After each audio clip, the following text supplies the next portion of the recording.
Hi, Survey of Art. We're just going to go over some final things for your value portrait. So what I'm doing here is taking the tortillon to a piece of sandpaper. This will help get any graphite off of it. It will also sharpen it if it gets too dull for you. So as you can see, that one's pretty clean.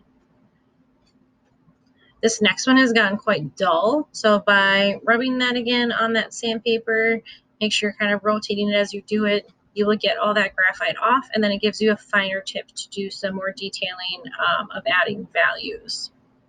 So I've got a pretty good base layer of values here.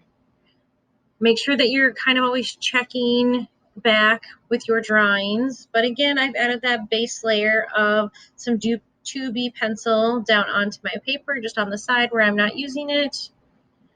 My image is mirrored, so my 2 is backwards. I'm also not left-handed. So you can use your tortillon to slowly add darker values in. So I've got that like lighter base color. Now I'm going back in and creating darker values. It doesn't hurt to lift up that paper to extend some of that value underneath your image if it's not glued all the way to the edge. It'll kind of stop that white line that you see, and it kind of accentuates itself.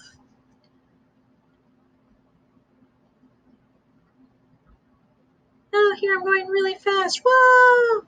So now that's a swatch of 6B. So then I'm going in and even pushing those values darker. That's one thing that you may have trouble doing, is really matching your values to as dark as they should be. Don't be afraid to push farther than you think you have to if things are not looking correct. You can always go back in with your kneaded eraser and lighten those up if you have to. Now, don't do fine details like eyelashes before you're ready to do them. You don't want to do them and then accidentally blend them in. So once I feel like my values are more correct, I can go back in and add some of those fine details like the eyelashes or like hair, lines in the lips, those small details.